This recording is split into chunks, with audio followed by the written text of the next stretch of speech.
E agora eu quero repartir uma palavra de Deus com você. E eu queria pedir que você abrisse a sua Bíblia na primeira carta de Paulo aos Coríntios, capítulo 15. 1 Coríntios, capítulo 15. Nós vamos ler a partir do versículo 22. Se você trouxe sua Bíblia, abra sua Bíblia ou ligue a sua Bíblia. 1 Coríntios, capítulo 15, versículo 22 em diante. Diz assim a palavra do Senhor.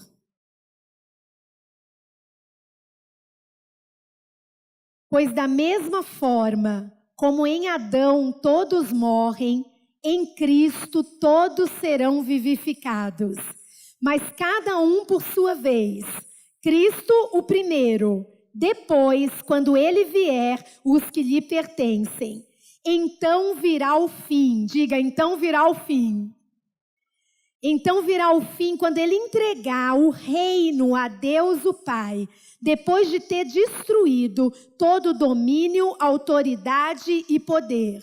Pois é necessário que ele reine até que todos os seus inimigos sejam postos debaixo de seus pés. O último inimigo a ser destruído é a morte. Versículo 28. Quando, porém, tudo lhe estiver sujeito, então o próprio Filho se sujeitará àquele que todas as coisas lhe sujeitou, a fim de que Deus seja tudo em todos. Amém? Que Deus nos abençoe diante da sua poderosa palavra. Esse texto, irmãos, fala do futuro. Fala de algo que ainda vai acontecer. Fala de um tempo quando o reino de Deus estiver 100% estabelecido nessa terra. Fala de um tempo quando não vai ter mais morte. Fala de um tempo quando os que já morreram vão ressuscitar. Fala de um tempo em que todo poder, toda autoridade, todo domínio vão pertencer a Deus. Fala de um tempo em que Jesus vai entregar o reino ao Pai dizendo pronto. Está tudo certo, tudo resolvido, tudo feito, tudo consumado. O plano perfeito do Senhor está pronto. Fala de um tempo quando não vai ter mais pecado, quando não vai ter mais diabo atormentando a vida da gente. Esse texto fala do nosso futuro, que é um futuro glorioso. Amém? Todos nós nos alegramos quando a gente pensa no nosso futuro glorioso. Mas eu quero dar o título para essa palavra dessa noite. E o título é que o futuro já começou. Você pode dizer para duas pessoas que estão perto de você, o futuro já começou? Parece nome de música, né? De fim de ano. Propaganda de fim de ano de televisão. Mas é exatamente a sensação que eu tive quando eu estava estudando esse texto. Que fala do futuro, mas na verdade, o futuro já começou. Não começou para todas as pessoas, mas já começou para todas as pessoas que fazem parte do reino de Deus. Se você faz parte do reino de Deus, esse futuro glorioso descrito em 1 Coríntios 15, eu só li um pedacinho do texto, já começou para a sua vida. E o que a gente está vivendo agora nessa terra, antes de chegar esse tempo aqui, é uma degustação do futuro. Quem aqui já foi em alguma degustação? Levanta a mão, olha aí, um monte de gente já foi. O que é uma degustação? Quando você vai dar uma festa, por exemplo, e contrata um buffet, geralmente o buffet faz uma degustação para você. Você vai lá no lugar e eles servem para você a comida que eles vão servir no dia da festa. A comida é de verdade, sim ou não? A comida é boa, porque até eles têm que ganhar você na degustação. Mas não é um banquete. Uma degustação é um pouquinho. Eu lembro na época do casamento da Marília que a gente foi em algumas degustações. E teve degustação dos docinhos da festa. Meu Deus! A moça que ia fazer os docinhos mandou uma caixa para ter a degustação. E sentamos eu, a Marília, a Paulinha e a Sônia, que trabalhava lá em casa. E como a Marília é muito metódica, ela fez um papel para cada um de nós, para a gente provar os docinhos e dar uma nota para cada docinho. E um copo d'água do lado, porque a gente tinha que provar, avaliar, dar nota, beber água e provar o docinho seguinte. E aquela degustação se transformou num momento assim, até tenso, porque a Marília é assim. Mas a degustação é um negócio que você come um pouquinho e fica com vontade de comer mais. Mas é só degustação. O nosso futuro é glorioso, diga amém. Mas se você já faz parte do reino de Deus, você já tem degustação agora. Você já tem bênção agora, bênçãos reais, de verdade. Não é falso, é real. Só não é um banquete completo. Porque o banquete completo será quando Jesus voltar, quando o diabo for vencido, quando os mortos ressuscitarem, quando o reino de Deus se estabelecer definitivamente nessa terra. Mas você já pode desfrutar das bênçãos do futuro glorioso que Deus prometeu para nós. Amém? Se você faz parte do reino de Deus. Pergunta para a pessoa que está do seu lado, você já faz parte do reino de Deus? Dá uma cutucada nela assim e pergunta, você já faz parte do reino de Deus? Irmãos, o reino de Deus é um dos assuntos mais importantes da Bíblia. Pena que tem um monte de crente que não entendeu ainda, mas você vai entender hoje porque você é inteligente. E eu vou te explicar. Entender o reino de Deus tira um véu da nossa mente e nos habilita a receber essas bênçãos que seriam dadas no futuro, mas que já estão à nossa disposição hoje. Quando Jesus começou o ministério dele aqui na terra, a Bíblia diz lá em Mateus 4,17, que logo depois que ele foi batizado, foi tentado pelo diabo, ele começou a pregar. E quando ele começou a pregar, ele escolheu um assunto para a pregação dele. E qual era o assunto? Diga, o reino de Deus. Mateus diz que Jesus pregava, arrependam-se porque o reino dos céus está próximo. Em Mateus 4,23, a Bíblia diz que Jesus foi por toda a Galileia, ensinando nas sinagogas e pregando as boas novas do reino de Deus. Esse era o assunto, o reino de Deus. O sermão mais famoso de Jesus, chamado de Sermão do Monte, registrado em Mateus 5, 6 e 7, trata da vida no reino de Deus. Como vivem as pessoas que fazem parte do reino de Deus. Mateus capítulo 13 tem 7 parábolas, todas elas explicando como funciona o reino de Deus. Mateus capítulo 20 tem mais parábolas sobre o reino de Deus. Mateus capítulo 22, parábolas sobre o reino de Deus. Marcos registra parábolas inéditas. Até a parábola que o apóstolo fez referência ontem lá no centro de oração, a parábola dos talentos, é uma parábola sobre o reino de Deus.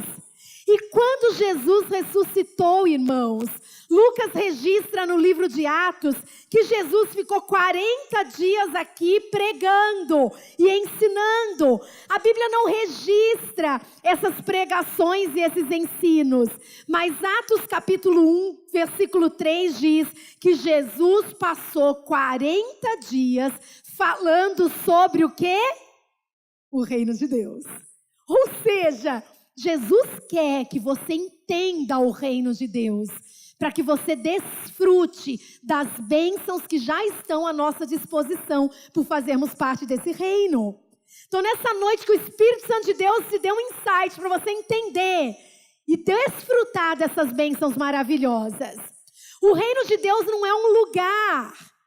Há reinos nessa terra, há países que têm reinos, que têm monarquia, que são restritos a um lugar. O reino de Deus não é um lugar.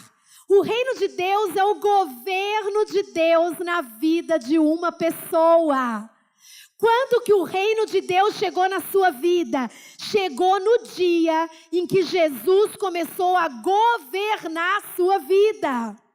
Se ele já governa a sua vida, o reino já chegou.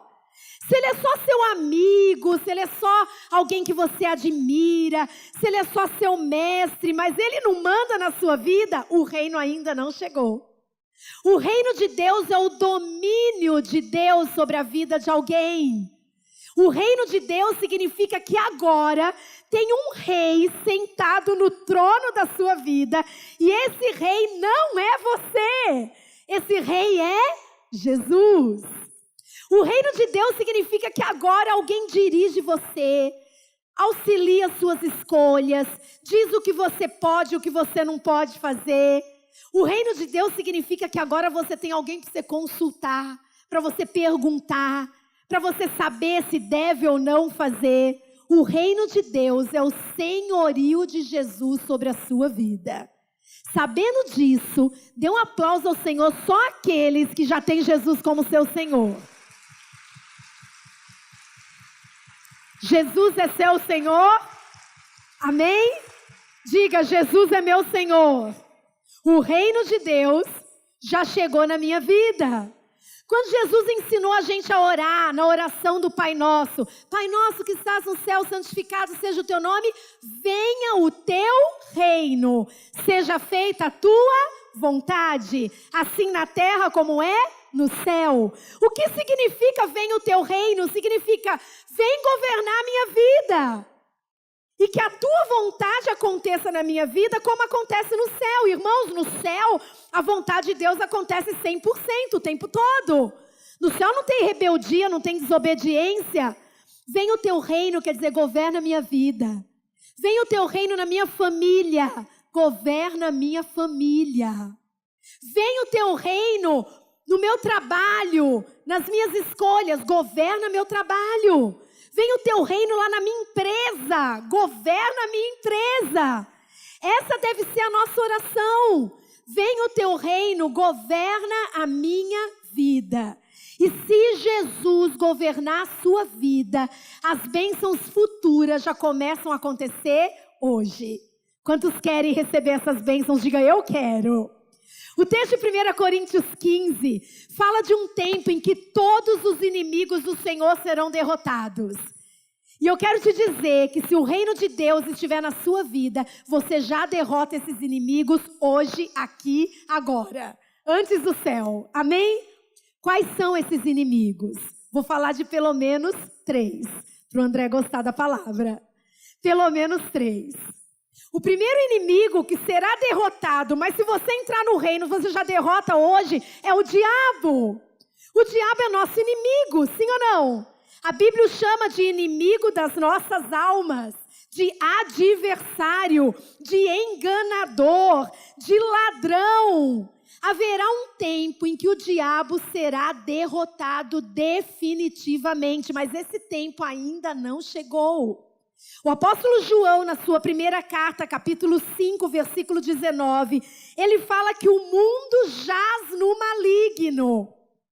Sabemos que nós somos de Deus, mas o mundo está sob o poder do maligno. Então o diabo não está preso, o diabo não está morto, o diabo não está destruído, ele está por aí, atormentando, matando, roubando, destruindo. Apocalipse capítulo 20 fala que vai ter um dia quando ele vai ser destruído. Vai ser jogado definitivamente no lago de fogo e enxofre e não vai ter mais diabo. Mas se você vem para o reino de Deus, ele não pode mais tocar na sua vida. Diga aleluia. O mesmo texto de 1 João capítulo 5, João diz assim: aquele que é de Deus, Deus o protege e o maligno não lhe toca. Aleluia. Tem alguém que é de Deus aí perto de você? Diga para ele, o maligno não lhe toca. Se você é governado por Jesus, o diabo não toca na sua vida. Só toca se você deixar. Isso é a degustação. Ele não está morto, queimado no lago de fogo e enxofre. Mas se você é do reino de Deus, você já tem vitória sobre Satanás. Diga aleluia. Quando Jesus veio, irmãos, ele mostrou como isso era real. Não tinha um demônio que resistia a Jesus. Onde Jesus chegava e tinha um endemoniado, os demônios se submetiam, se ajoelhavam para adorar Jesus. Até o homem que eu acho que era o mais endemoniado, top 1 lá dos demônios, conhecido como o endemoniado gadareno, foi liberto quando Jesus chegou. E sabe o que aconteceu, irmãos? Jesus enviou os discípulos, 70 discípulos, está lá em Lucas capítulo 10, para pregarem o evangelho. E quando os discípulos voltaram, sabe o que eles disseram? Senhor, até os demônios se submetem a nós. Quando o reino de Deus chega na vida de uma pessoa, até os demônios têm que fugir. Você não precisa mais ser roubado pelo diabo, se o reino chegou na sua vida. Você não precisa mais ser oprimido por Satanás, se o reino chegou na sua vida. Sua casa não precisa mais ter opressão, se o reino chegou na sua casa. A vitória de Satanás já está nas nossas vidas hoje. Já é visível, já é notória. E você tem poder e autoridade no nome de Jesus para destruir todas as obras do inferno. Diga amém. Se você é do reino de Deus, esse inimigo já pode ser vencido na sua vida. Não dê lugar ao diabo. Ele é um inimigo já vencido. Agora, se você ainda não tem Jesus como Senhor, hoje é dia de Ele ser o seu Senhor. Para você se livrar das obras do diabo já nesse tempo. Amém? O segundo inimigo que nós podemos vencer hoje é o pecado. No céu não vai ter pecado, irmãos, porque nós vamos ser transformados. Esse corpinho, essa natureza terrena que gosta de pecar, que é inclinada para o pecado, será transformada. Quando a gente for para o céu, a gente não vai pecar mais. Mas se você faz parte do reino de Deus, você já pode vencer o pecado. Diga, eu já posso vencer o pecado. Presta atenção, abra bem os seus ouvidos no que o apóstolo Paulo escreveu na carta dele aos Romanos, capítulo 6. Nós sabemos que a nossa velha natureza, nosso velho homem, já foi crucificado com Cristo. E nós não somos mais escravos do pecado. Diga, eu não sou mais escravo do pecado. Aí ele diz assim, considerem-se mortos para o pecado, Romanos 6:11, mas vivos para Deus em Cristo Jesus. Não permitam que o pecado continue dominando vocês. Ofereçam-se a Deus. E no versículo 14 ele diz, o pecado não dominará mais vocês, porque vocês agora estão debaixo da graça de Deus. Irmãos, o pecado será totalmente vencido um dia, mas hoje você já pode vencer. Você não precisa ser dominado pelo pecado. Você pode viver uma vida santa que agrade a Deus. Você tem o Espírito Santo, você tem a palavra, você tem a igreja. Você já pode vencer esse inimigo. Crente não vive pecando, diga amém. Crente não vive pecando. A gente até peca, porque é degustação, não é vitória completa ainda. Mas até quando a gente peca, a gente tem um advogado fiel. Pode correr lá no trono da graça, pedir perdão, se arrepender, ser lavado pelo sangue de Jesus. Você já pode ter vitória sobre o pecado. Você pode se santificar. Você pode em 2017 ter uma vida reta, justa, santa diante de Deus. Deus já nos deu essa vitória. Amém ou não amém? Esse inimigo também já está vencido. O texto diz que o último inimigo a ser vencido é a morte. O último inimigo. O diabo será vencido, mas nós já podemos vencê-lo agora. O pecado vai acabar, mas nós já podemos viver vida santa hoje. A morte é o último inimigo a ser vencido. Mas Jesus já venceu a morte. Você pode dar um aplauso a Ele? Aleluia! Diga, Jesus já venceu a morte. Então você não precisa se preocupar com esse último inimigo. Ai, tá bom, o diabo eu creio, porque a Bíblia diz que ele vai lá para o inferno. O pecado eu sei, no céu não vai ter pecado, mas e a morte? Jesus já venceu a morte. Quando ele andou por aqui, ele ressuscitou 3 pessoas. Ressuscitou uma menina de 12 anos.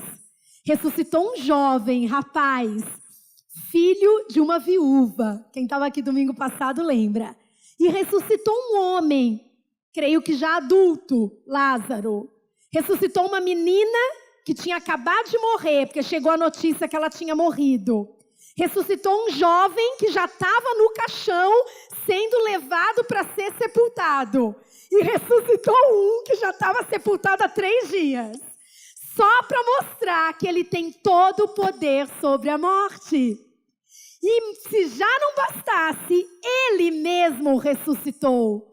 Para mostrar que sobre ele está um poder imensurável, o poder da ressurreição. Então, o último inimigo a ser vencido, nós também não precisamos temê-lo. Porque Jesus ressuscitou, como diz o apóstolo Paulo no texto que lemos. Ele foi primeiro e nós também ressuscitaremos.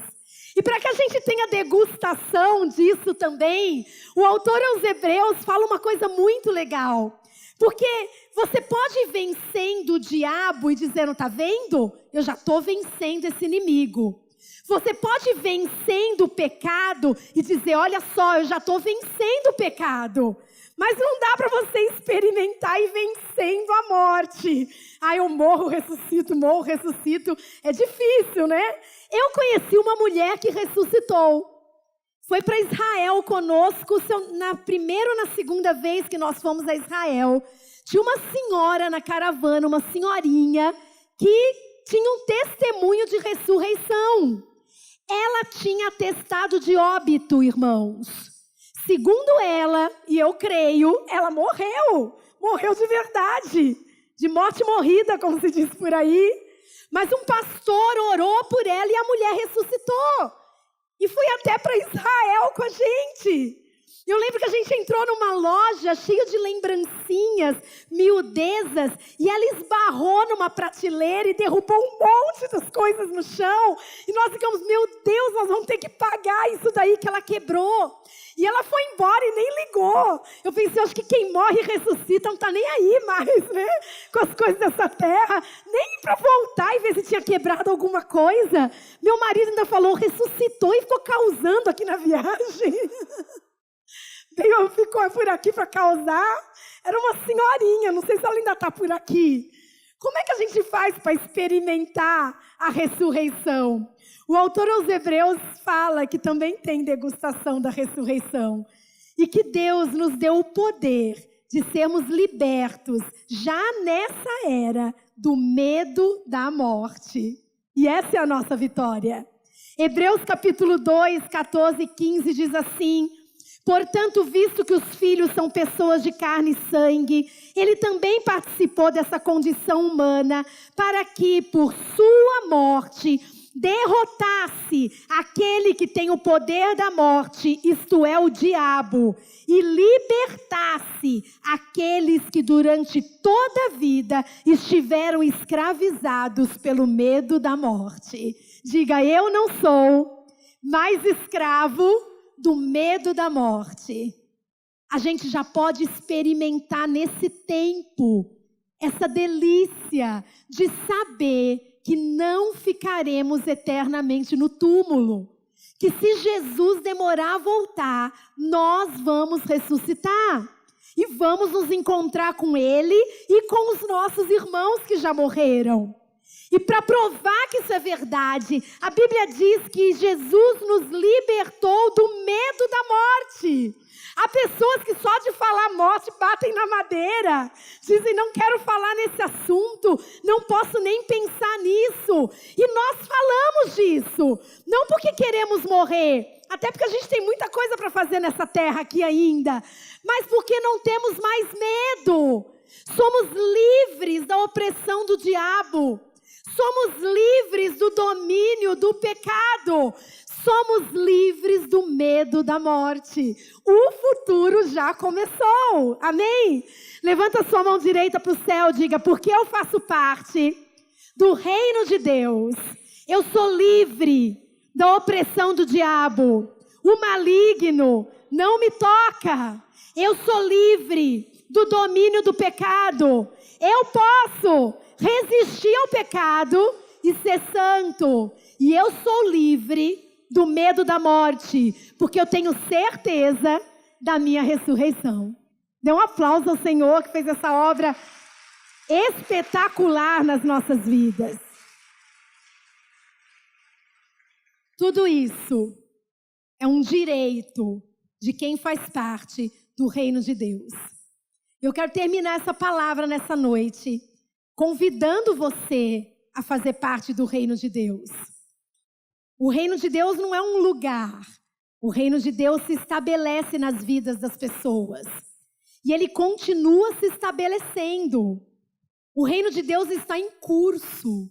Ele está aumentando a cada dia. Hoje o reino de Deus cresceu, com certeza. Porque hoje, não só aqui em Campinas, mas no mundo inteiro, hoje pessoas se entregaram ao senhorio de Cristo. Então o reino cresceu. O reino continua se estabelecendo. E hoje é o dia de você definitivamente decidir fazer parte desse reino. E desfrutar dessas bênçãos presentes e futuras. E como que alguém faz parte do reino de Deus? Daria um grande sermão, mas eu quero usar apenas o sermão que Jesus pregou em Mateus 4,17. Jesus era extraordinário em tudo que ele fazia, inclusive para pregar. Porque ele conseguiu explicar como é que a gente entra no reino com uma frase. Só Jesus mesmo, para ter tanto poder de síntese e tanta sabedoria. Como é que eu faço para fazer parte do reino de Deus? Como que eu entro nesse reino? Como que esse reino se estabelece na minha vida? Mateus 4,17, daí em diante, Jesus começou a pregar. 2 pontos, abre aspas. E o sermão de Jesus era: arrependam-se, pois o reino dos céus está próximo. Arrependam-se, pois o reino dos céus está próximo. A boa notícia, irmãos, é que o reino dos céus está perto de você. Não está longe, não está distante, não é impossível, não é inalcançável. O reino está próximo, está ao alcance da sua decisão. O reino de Deus está ao alcance da sua decisão. Ele está próximo de você. Olha essa noite aqui. Deus te trouxe aqui. O reino de Deus está acessível a você. A qualquer pessoa. A qualquer pessoa. Não importa idade, não importa passado, não importa classe social, não importa família. O reino de Deus está próximo de qualquer pessoa. As portas estão abertas para você entrar no reino. Porém, é preciso se arrepender. Esse é o sermão perfeito de Jesus. Arrependa-se. Mude de vida. Volte atrás dos seus caminhos maus. Mude a direção da sua vida. Mude a sua mente. Mude a sua maneira de pensar. Mude o seu jeito de agir. Arrependa-se e decida fazer parte do reino de Deus. Arrependa-se das coisas que você tem feito e coloque Jesus no senhorio da sua vida a partir de hoje. Eu me lembro quando no pré-encontro a gente usava um material que tinha lá 2 desenhos para explicar o que era senhorio de Cristo. E num desenho era um trono bem bonito e sentado no trono estava escrito eu. E o outro desenho era um trono também bem bonito e sentado no trono estava escrito Jesus. O que é se arrepender?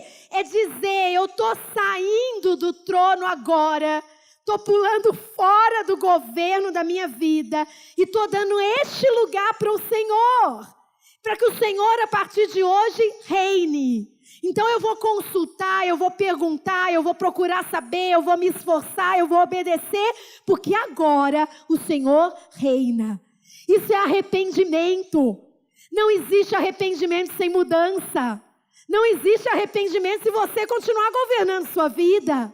Arrependam-se, o reino de Deus está próximo. Se você fizer isso, você entra para o reino. E você vai experimentar libertação das obras do diabo. Você vai experimentar libertação do domínio do pecado. Aquelas coisas que você sempre quis largar e nunca conseguiu. Aqueles vícios que você quis largar e nunca conseguiu. Vem para o reino que o pecado não vai te dominar mais. Você vai experimentar a libertação do medo da morte. Agora você vai ficar que nem o apóstolo Paulo e falando aos filipenses, eu não sei se eu fico ou se eu vou, porque ficar é bom e é melhor ainda. Meu Deus, só quem está no reino pode dizer um negócio desses. Você vai experimentar as bênçãos do futuro já nessa era presente. O reino de Deus está ao alcance da sua decisão. Agora precisa ser uma decisão firme. Diga, decisão firme. Precisa ser uma decisão sincera. Diga, decisão sincera. Tem que ser uma decisão imediata. Para com esse negócio de deixar para entrar para o reino de Deus amanhã, semana que vem, no próximo culto. A decisão de entrar no reino é uma decisão imediata. Não tem que dizer assim, ó, deixa eu ir lá sepultar meu pai primeiro, depois eu volto. Lembra do homem que falou isso para Jesus? Jesus disse, não, tem que ser agora. Deixa os mortos sepultarem seus mortos, você vem e me siga.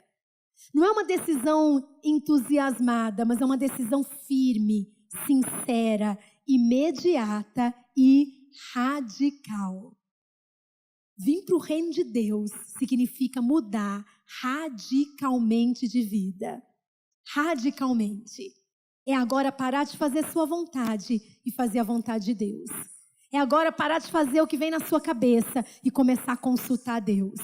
É agora parar de andar pelos seus caminhos e andar pelos caminhos de Deus. E para isso tem igreja. Porque é na igreja que a gente é ensinado, fortalecido, curado, orientado. Você está aqui hoje no primeiro dia da semana e Deus já vai abençoar a sua semana. Você vai conseguir viver nessa terra, debaixo da direção de Deus, porque você já faz parte do reino. Hoje é dia de você decidir radicalmente, definitivamente, inteligentemente se transportar para o reino de Deus. Há quem diga que isso é besteira, bobagem, burrice, que é coisa de gente ignorante. Mas essa é a decisão mais sábia, mais inteligente que uma pessoa pode tomar nessa vida. Porque as bênçãos são para essa vida e são para a eternidade. O futuro você já pode desfrutar hoje. E mais do que isso, você tem certeza que o banquete completo ainda está por vir. Amém? Se você entendeu, fecha sua Bíblia, fica de pé no seu lugar, que nós vamos orar juntos agora.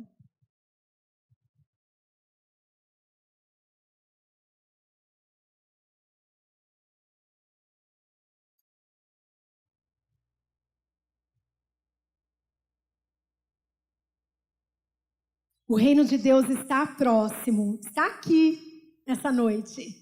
Olha quanta gente aqui que já faz parte do reino. Dominado, dirigido por Jesus Cristo. Está próximo de você, próximo de cada um de nós. Irmãos, não se engane. Há pessoas que acham que estão no reino, mas não estão.